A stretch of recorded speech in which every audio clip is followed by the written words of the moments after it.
Everyone, to our third SNATS Chat. Many of you know, NATS has had great success with their NATS Chat for years, and we're excited to begin presenting this forum of online chats aimed specifically at SNATS members, students, and young teachers and future teachers.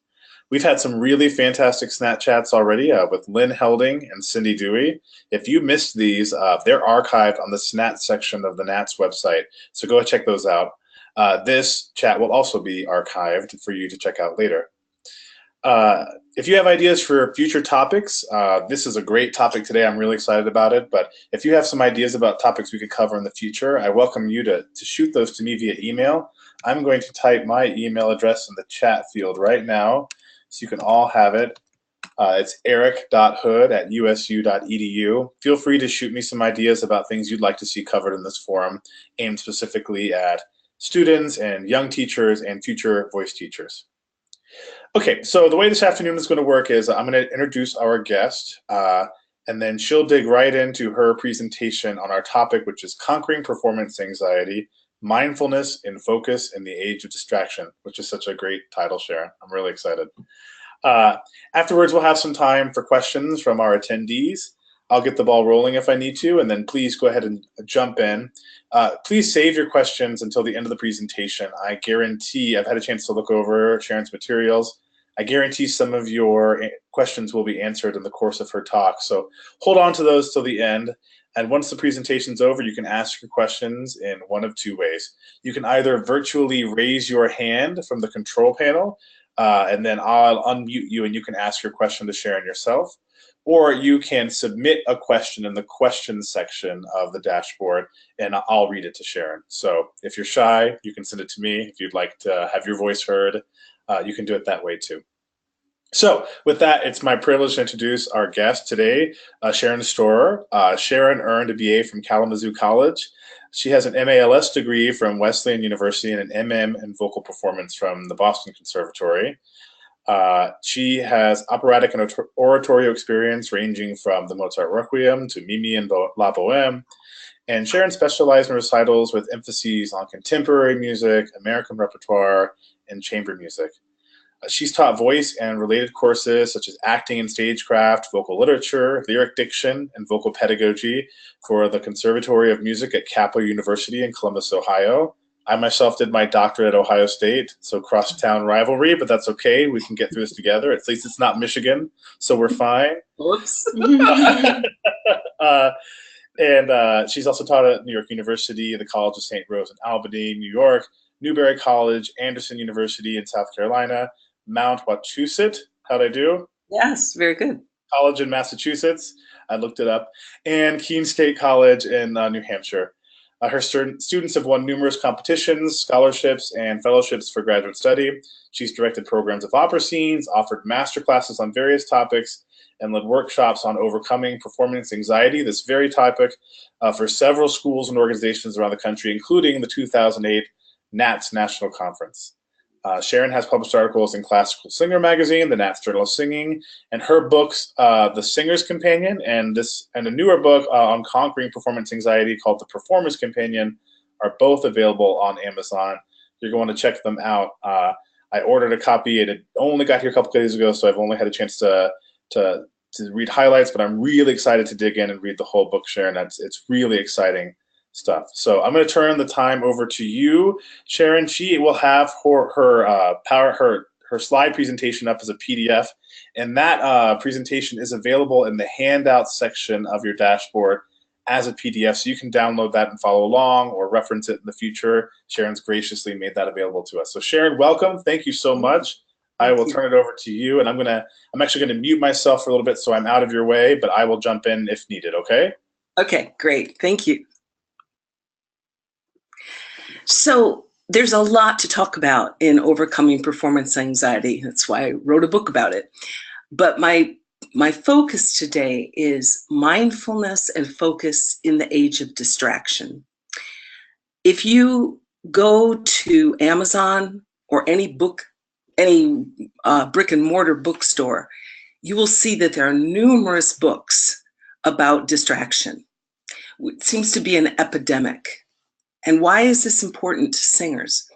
We are constantly interrupted, and even more importantly, we respond to every beep, bell, and buzz from our devices.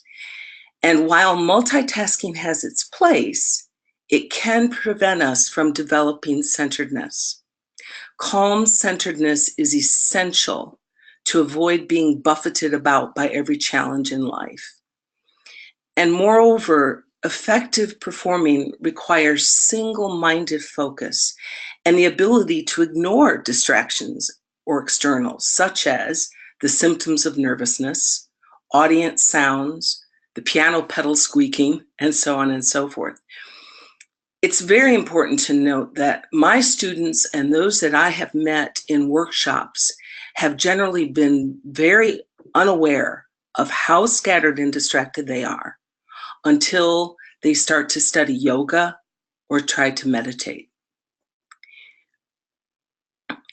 In performance, the symptoms, the dry mouth, the shaky knees, the butterflies, are not the problem. Our fear of them is. In performance, what we focus on increases. And that's so important. I'm going to repeat myself. In performance, what we focus on increases. So when we focus on the symptoms, when we say, oh my God, my legs are shaking, my mouth is dry, how am I ever going to sing? There goes the brain, spiraling off into fears. Our symptoms just get worse. We're increasingly out of the moment, not living in our bodies, not breathing deeply, and not thinking in character. We are not helpless, and the symptoms are not all powerful, although they can at first feel that way. Overcoming performance anxiety is a process. And often those who think they have a major problem with performance confidence are simply unseasoned rookies. You wouldn't expect a guy who pitches baseball in high school to go to the major leagues. I think it has been done, but extremely rare. Instead, they go to college or university and continue to play. Then they go to the bush leagues and the minor leagues. We too need to have numerous opportunities to build our performance confidence, starting from small things like performing in our teacher's studio classes, to sharing a recital with 2 or 3 other people, to maybe doing half of a recital, to an entire recital or opera roll.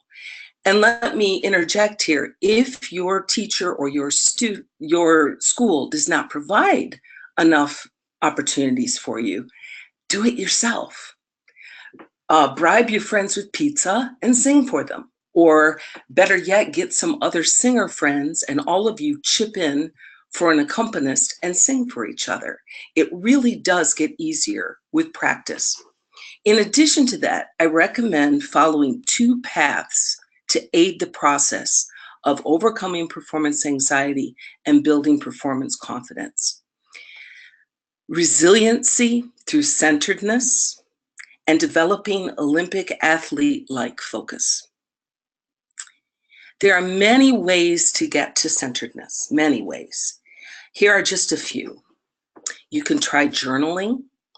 You can try reflective walks, and by that I mean time to just process what's going on in your life that day or that week without listening to music or having conversations with others, taking in nature and just processing. You can also do that in a bubble bath, for heaven's sake.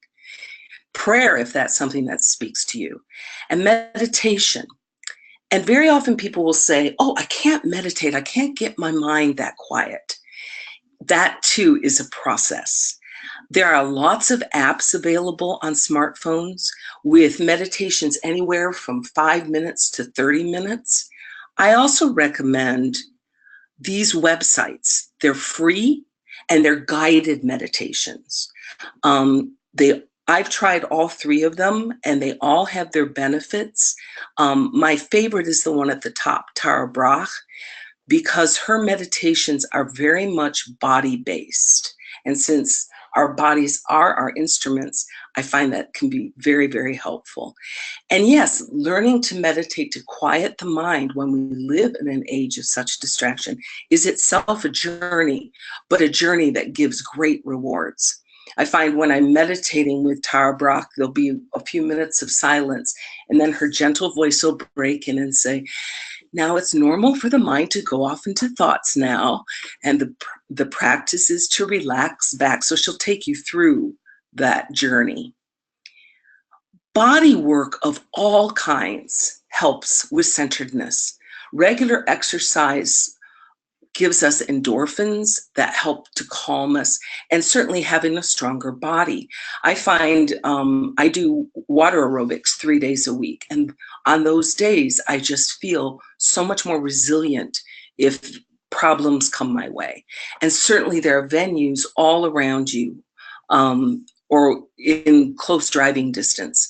WISE, community centers, commercial gyms, and so forth.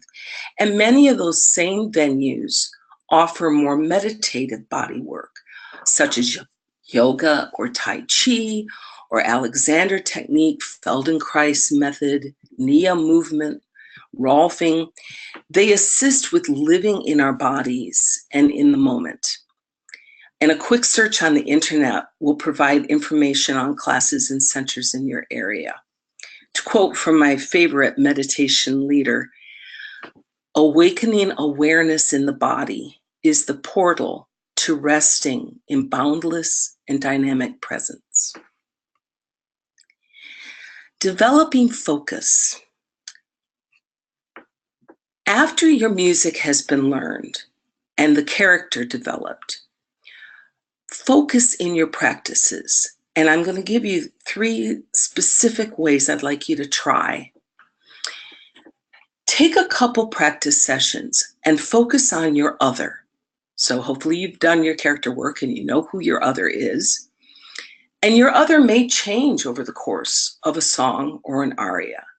But stay with that visual focus. See how their reactions change your character, how what you sing changes them. Stay with it as if you're being drawn into a movie, as if it's the most important thing in the world. You might want to record those sessions, and you might be surprised in listening later that by really focusing on the drama, on focusing on the acting and the visual, it actually pulls your singing along. Then take a couple of practice sessions and focus on your body. You can choose, you can say, okay, I'm just going to focus on staying in alignment, or you can say, okay, I'm going to focus this time on really inhabiting my feet. I would suggest probably breathing is the best because it's something we use. But not just, oh, did I get a deep enough breath for that high note, or am I supporting, but breathing in a very meditative way. So feeling the air come in, feeling the expansion, and the air leaving again. Again, staying with it as if it were the most important thing in the world. Then, for a couple of practice sessions, before you sing any song or aria, hear the first few measures exactly the way you'd like them to sound. And even if what comes out of your mouth doesn't match that ideal, stay with them, and eventually the two will merge. So you can practice each one of these one at a time. You can try a couple practice sessions or maybe one, and then see if you can get all 3 going. And then in all of your rehearsals and performances, stay with these areas of focus to the exclusion of all else. It's our version of the athletes, keep your eye on the ball. That's why it's so important to develop centeredness and to learn to not respond to every stimulus. If you are truly focused in all 3 of these areas, there's very little room left in your head for all that negative chatter. You can certainly acknowledge the symptoms and allow them. You can say, okay, my legs are shaking, my mouth is dry, but I'm going to go back to my areas of focus. And over time and with practice, guess what goes away? All of those symptoms. In addition, I'd suggest that we work toward narrow focus. I'll explain what I mean. I had a friend once whose therapist said to her, "You're the kind of person who wants to check the temperature of a room before you enter." And I think as singers, we so often do that. We want optimal conditions or we're going to fall apart. And what I suggest is, instead of focusing on all of those things, focus on your breathing, focus on your body, focus on these areas, think your character's thoughts. There are some exceptions, but generally, if you watch Olympic athletes, before they go down that slope, before they start to skate, before they jump, they're not checking everybody else out. They're breathing, they're thinking about what they're about to do, they're focusing in on their bodies.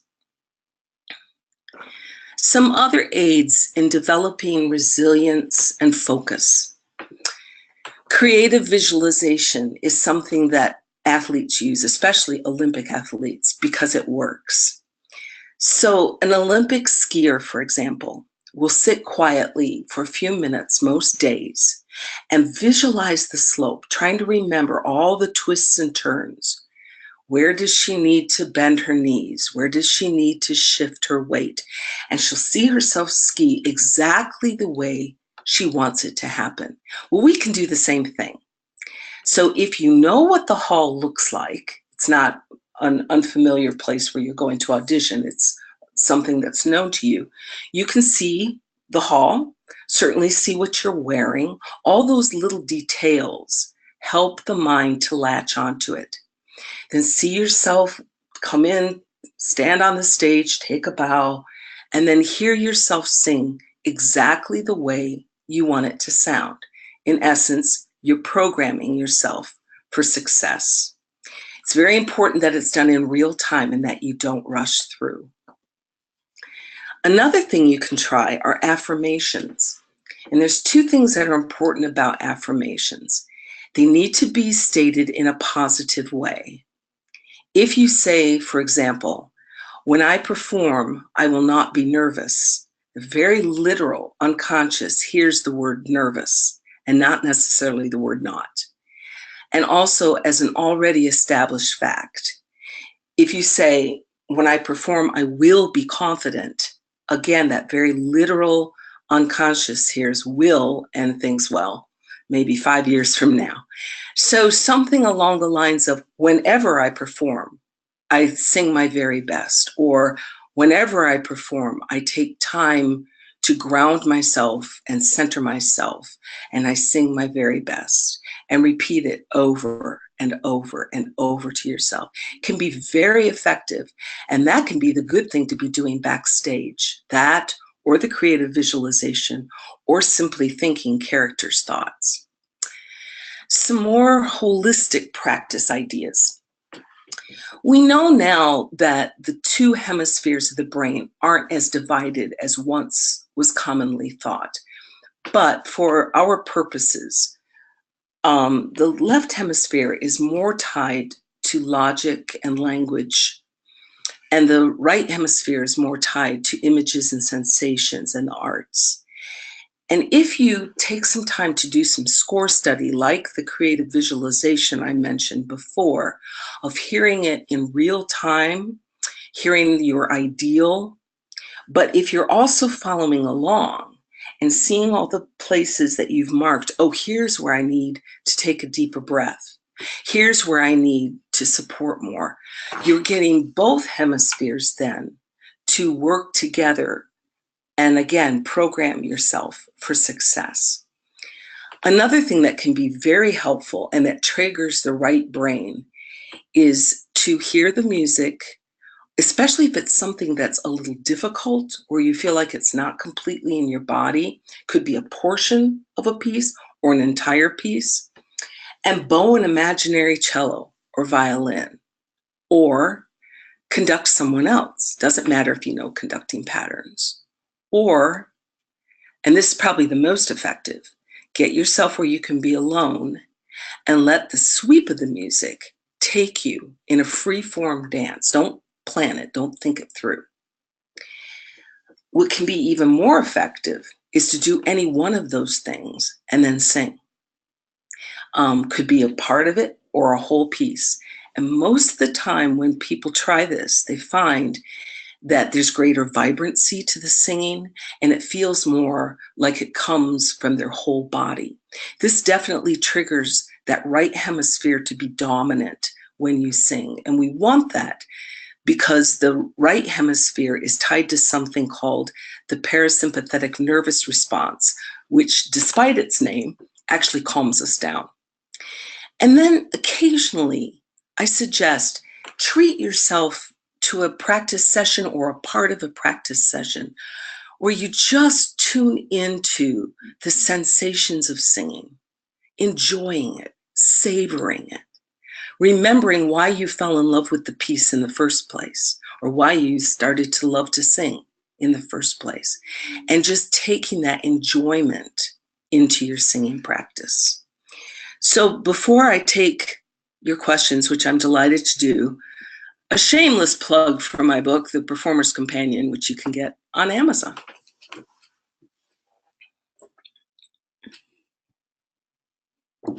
Awesome. Yeah, thank you. And thank you for sharing where the students and teachers can find that book. Yeah, that's wonderful.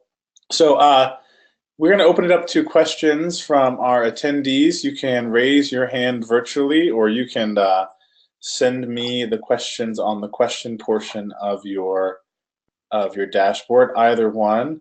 But I'll go ahead and get the ball rolling. Just a couple things that I noticed, and I want to say I got some great insight. Also, I read an interview that my friend Brian Montronac did with you for Classical Singer a couple years ago, and he has some really insightful questions. And so I wanted to make sure I prompted you to speak on a couple of those things because I thought they were really great too. But one of the things that I notice is I think our natural instinct is to, when we experience anxiety, is to fight it, or to criticize ourselves for feeling it, or just ignoring it. And you kind of have this tactic of acknowledging it and almost embracing it and directing your focus to it. How did you come upon that mindset? How did you come across that technique? I didn't invent it. Okay. I got it from several sources. But the first one was probably the first book ever written on performance anxiety was by Eloise Ristad. It was called Soprano on Her Head. And I actually did a workshop with her years and years ago as a participant. And she used to say that when you have a dry mouth, try to make it worse. Imagine yourself swabbing your mouth with cotton. Or if your legs are shaking, try to make them shake more. Again, it's the fear of it. If we allow those symptoms to be there and go back to what our job is, which is to tell stories and move audiences, to be the characters, to express the music, to express the character, they'll go away. Another place I've run into it, and I should probably hit her up for a donation. I keep talking about Tara Brach for free here, but she really is wonderful. And she talks about in her meditations, if you're having a physical symptom that day, something's uncomfortable, or emotionally things are difficult, rather than think of it as a burden, I don't want to be feeling this, I don't want to have this pain, to greet it with gentleness. It takes practice, but I've actually been able to do it. And there'll be a day where maybe something in my body hurts, or maybe I'm having an emotion that I'd rather not feel. And I'm doing a meditation and those things come up, and I'm able to say, okay, that's part of what's now. That's part of what's happening now. And acknowledge it and let it be diminishes. Right. No, that's fantastic. I tell my students sometimes, when they start feeling really nervous, and they're sweating and they're breathing more heavily and things, I try to tell them, like, your body thinks that you have to either fight something or run away right now. That's what your body's preparing to do. And I think just accepting that that's your natural bodily response, and then realizing, no one has to die today. But that's what your body is preparing for. And I think you're right. Just owning that and accepting it, it's really, really helpful. We've got some good questions coming in. Veronica, your hand is up, so I'm going to go ahead and unmute you so you can ask Sharon your question yourself, okay? So here we go. Maybe. Okay, Veronica, you're unmuted. Do you want to ask your question to Sharon?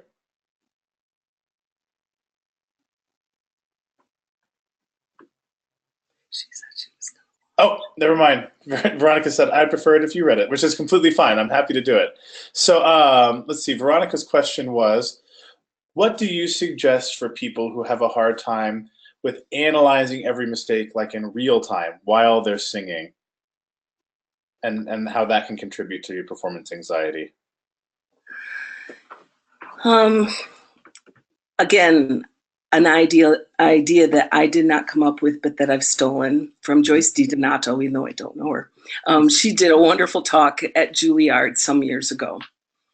And that critic is what you're talking about. It's that internal critic, okay? What she would talk about is, you know, she would tell that critic, okay, I've got a rehearsal now. I'm going to have a big conversation with you in a half an hour. What I've suggested to my students is that they record their rehearsals, record their lessons, record their practice sessions. I mean, you all got phones, you know, and they all work. And sit down after the lesson or after the rehearsal or after the practice session and tell yourself, okay, now's the time to invite the critic in. But tell the critic, leave your toot at the door. We need a little positive energy here, okay? And work with the critic then to think about what you need to do. Again, as I said a few minutes ago, that could be the time that you're studying your music in real time and remembering all those things. And then promise yourself, and this is going to take some practice, but I'm guaranteed that you can do it if you commit to it, of saying, okay, that's my critic time. Now I'm getting up to sing. Now I'm the instrument. Now I'm the character. I'll pay attention to the critic later, but right now I'm getting up to sing. I think that's such great advice, acknowledging that there is a time and place for that, but it's not while you're singing. My acting teacher in grad school, Jay Lysander, he would always do an exercise when he was addressing this idea of making someone just walk across the room naturally, and then he'd say, now do it again, but describe everything you're doing in detail as you do it. You know, just watching just how slow and kinked up everything became. And it's just like that when you're singing. You know, if you're trying to analyze everything you do while you do it, you know, it just gets in the way of everything working optimally. So yeah, setting aside that time and knowing it's going to happen and not doing it while you're performing, I think that's such great advice. Oh, and Sharon, your screen is slowing down just a second. Oh, we got you now. Okay. Okay, great. So, all right, we have a couple other questions. Okay, so we have one. Why do you think there is such negativity surrounding performance anxiety when it's something that so many people experience?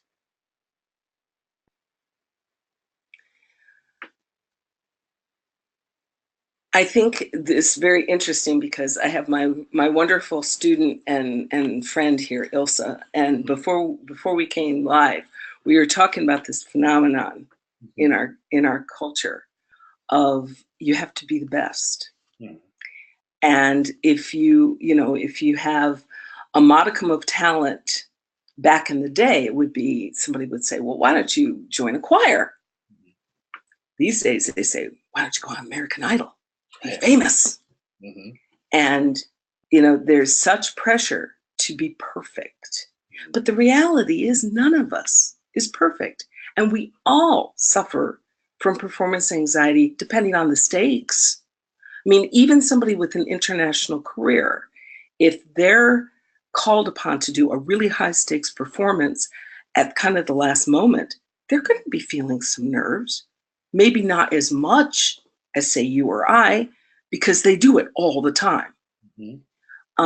But we all feel performance anxiety from time to time. And the difference between those who deal with it and those who don't are the people who keep saying that, oh, it's so horrible, it's this huge big thing, I'll never get on top of it, I'll never be better. Rather than the people who say, okay, I'm going to try to chip away at this here. Mm-hmm. I'm going to give myself opportunities to get up and try different ideas and see what happens. Mm-hmm. I would just say too, I would add to that, as future teachers, you know, those of you who are watching or current teachers, you know, I think it's so important for us to create an environment where students feel safe to try and fail, you know, and so that the rehearsal process becomes a place where we can practice those skills of doing our best and not being in our heads and not criticizing everything we do or being so afraid to make a mistake. So I think there's a lot we can do as teachers too to help that process for our students. You know, that reminds me of another point that I read in your interview with Brian, talking about these high standards and that we live up to now, different than a couple of generations ago. And it was about like the prevalence of how we can all access these incredible studio engineered albums, and we go and Yes. watch HD opera, and you know, with all these perfect looking and sounding people, and how that kind of raises the bar to what we think we have to do. Do you have any advice for how to kind of compete with that constantly ascending bar that we're trying to keep up with? The only thing I can say is just keep going to live performances, because you're going to hear mistakes. You're Oh yeah. going to hear things not go well. I don't think we're ever going to be at the place. I think we're as a species very adaptable and learning all the time, but we're never going to be able to get up and give an absolute flawless performance. It just doesn't happen. Um, and one of my favorite things, I do believe I mentioned this in the book. Mm-hmm. I heard an interview with Yo-Yo Ma, who was talking about, and I remember this back in the day, when Julia Child had her cooking show on TV. Mm-hmm. It was live, it was not taped. Mm-hmm. So if something went wrong, if the chicken fell on the floor, well, Mm-hmm. no one's going to know the difference, are they? And pick it up and you keep going. And Mm-hmm. that's what Yo-Yo Ma was saying in terms of performing. It's just, okay, the chicken fell on the floor. Right. Keep going. Yeah. Oh, that's such a good thing, and that's such a fun cue word we can use with our students. You know, the chicken fell on the floor, and they'll know what we're talking about, but everyone else will think we're crazy. I love that. That's fantastic. Um, yeah, you know, I think it's fun when I have, you know, when we teach pedagogy. You know, the course starts, and they have these artists on these pedestals, and as they learn more to listen critically, they come in and almost like it's blasphemy. They'll whisper, you know, like, I don't think that X, you know, famous opera singer sang this perfectly in tune. Am I allowed to say that? And yes, of course you are, right? Everyone is human, and these mistakes happen to everyone, and it's not blasphemy. It helps us realize that, you know, no performance is going to be perfect, not from anyone. So I think that's great advice too. We have another question from one of our attendees. How to know when your performance anxiety is beyond what the tools you've presented can address, and what to do? And can you weigh in on the use of beta blockers for performance anxiety? Yes. And you can certainly try beta blockers. I've read in literature that really the amount that you would need to take would have to be quite a bit over a long period of time. And that you would definitely need a physician's help with. I think they can be a little bit drying, which is not necessarily very good for a singer to do. My suggestion is, if, you know, certainly my book is not the only one out there. There are several good books to read. And I would certainly try some of the exercises and the strategies that I've outlined in my book. She tends to be a little bit wordy, but I would still recommend Eloise Ristad's A Soprano on Her Head. Some of the exercises that she has in there, especially the one about confronting those inner judges, doing a meditation and confronting them, was very helpful to me. You could also try, there's several books out on the market, and try some of the exercises and try it for a while. And then I do tend to say at the end of workshops that I've given, if you faithfully try, okay. If you faithfully try some of these exercises and techniques for a matter of months and you feel like you're not getting anywhere, then chances are it is deeper rooted, and then it's time to seek professional help. And there's nothing wrong with that. We've all been there. I think that's such great advice. I think we do this too as in our voice studios. I have this temptation too sometimes to, I can help you fix this. I can help you fix this. But it comes to a point where sometimes, if it's anxiety-induced muscular tension dysphonia, or if there's other things where, we really need an SLP more than a voice teacher. Understanding that seeking the advice of a different professional, doesn't. It's there. We come across this negative stigma attached to some of those things, and I think it's best to, as teachers, to encourage our students to drop that stigma and to realize that, we sometimes need help with things. We all have our obstacles to overcome. And so I think that's just great advice. Faithfully subscribe to these ideas, these exercises, and then if they're not helping, go and seek professional help in a different way. I think that's wonderful advice. Thank you.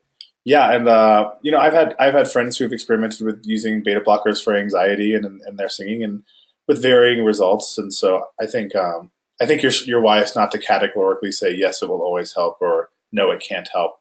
Everyone's different. Everyone's bodies are different. Everyone's experiences are different. So that's a great answer and a really good question. So our queue of questions is empty. So attendees, I'm sure you have more questions for Sharon.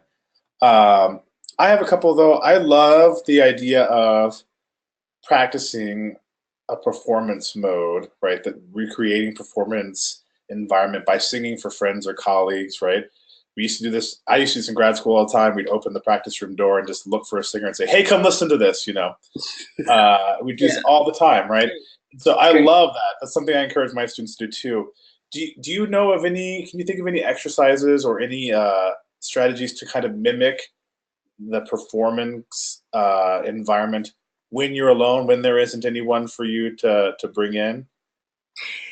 Sometimes people who start to feel a little nervous in front of other people will feel nervous just recording themselves. Yes.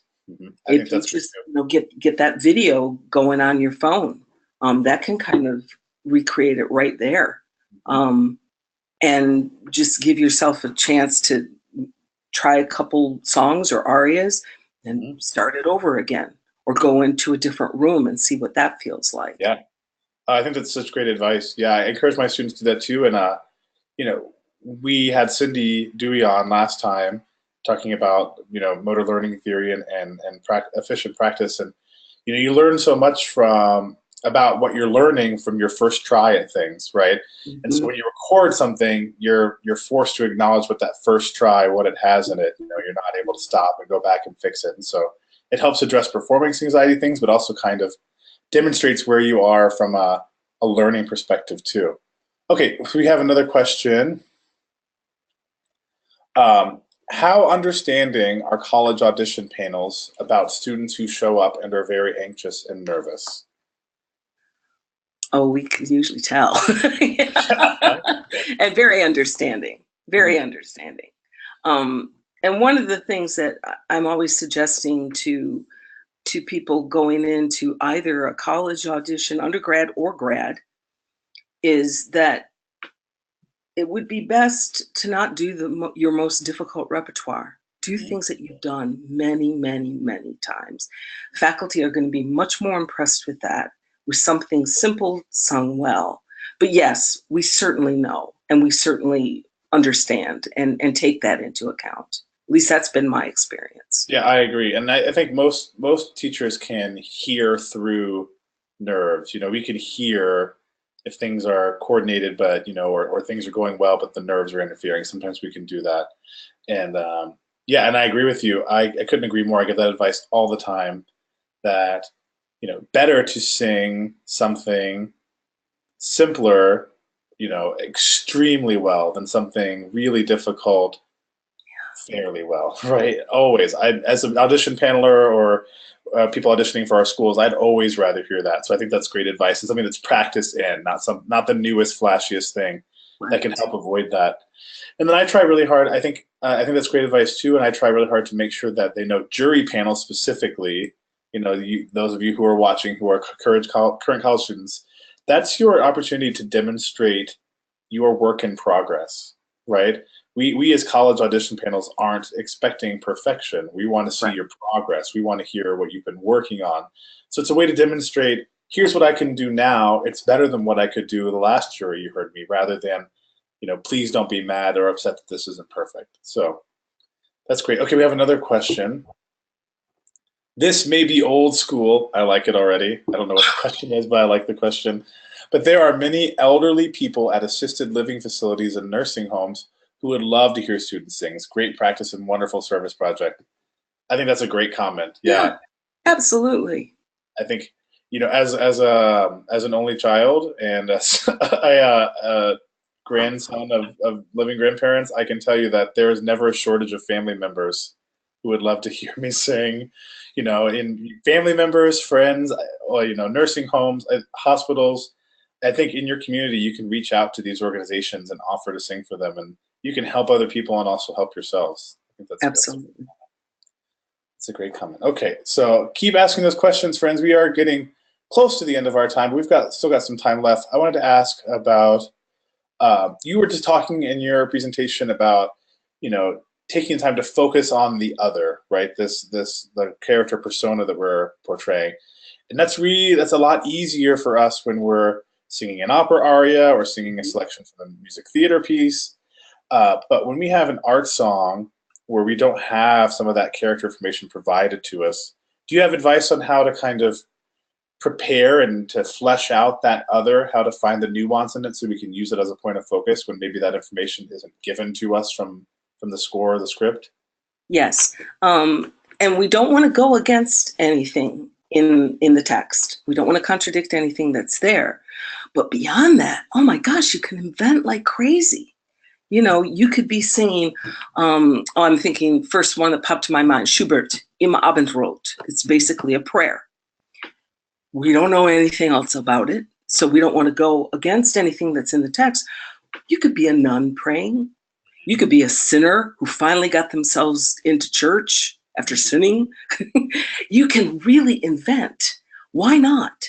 Yeah. Make it a full-fledged person. What are their fears? What's their favorite color? Do they have siblings? Are they in love? How old are they?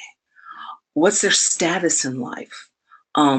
Why are they singing this? Are they singing this prayer because their beloved husband is at death's door? Are they singing this prayer because, you can have so much fun.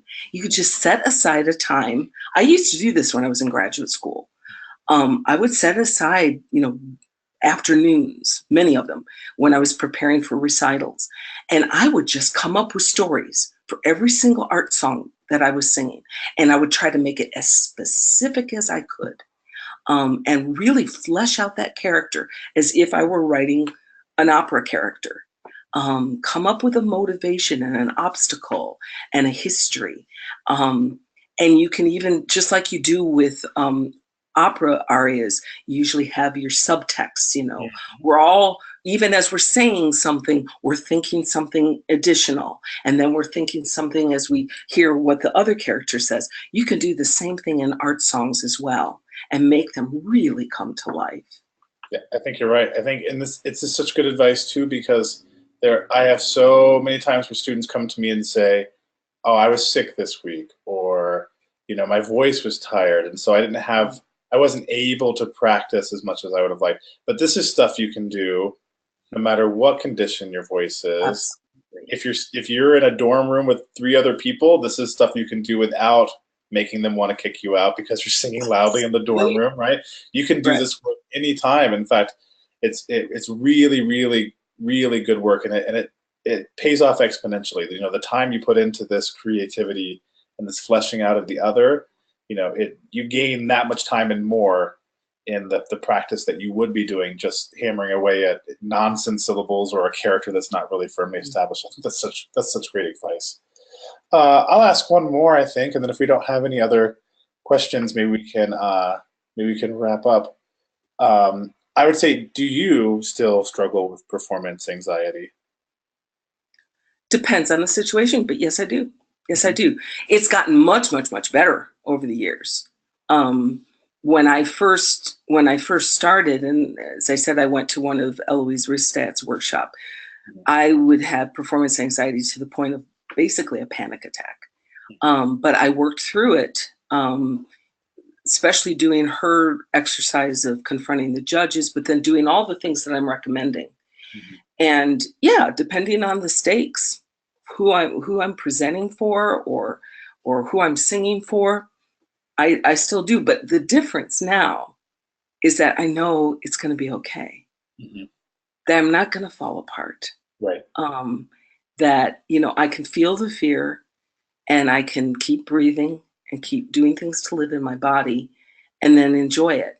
Um, One of the things that students will say to me sometimes in workshops, they'll say, well, some of them will say, I don't get terribly nervous, but I never feel as comfortable as I do when I'm just hanging out with my friends.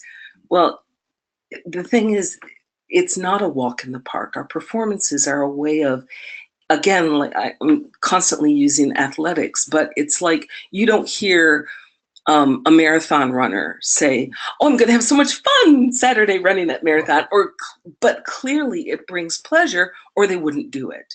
Right. So we need to think of it that as a challenge, something to test our mettle, and then as we get more and more confident, we're able to the pleasure factor gets much greater as we get more and more confident. But it's still, there are times and places where it's still going to be something that you have to prepare and plan for and work on. And I love the word you keep using, prepare. It's the preparation. And I think for me, if I were a student listening to this, I might jump to the conclusion that you mean being as musically prepared as possible. And that certainly factors in, but I think it's also about preparing your mental state, preparing your body, because Exactly. no amount of preparation will result in a perfect performance. So it's preparing your body for accepting that the performance might be imperfect and how to adjust to that in the moment. So I think that's wonderful advice. And also, it especially for those who are unseasoned and haven't had a lot of performance experience, one of the things I would recommend too is to start keeping a log of Mm-hmm. all of your performances. Um, Things like, and you can choose what you want to do, but things like what you ate the night before, what you ate that day, how you felt physically, how much sleep you got, and start tracking patterns of what works for you and what doesn't. And then do things like practice in your performance outfit and in your performance shoes. Shoes. Oh Make yeah. it easy on yourself. Um, it's like if you had a frightened child who was, say, moving from one side of town to another, or to the other. If you could, you know the new place where they're going to be living, and maybe play a game or Sure. have a sleepover. And then all of a sudden, what was frightening is known and much less frightening. And we can do the same thing. Even if we can't have control over the venue we'll be singing in, we can rehearse in our performance shoes.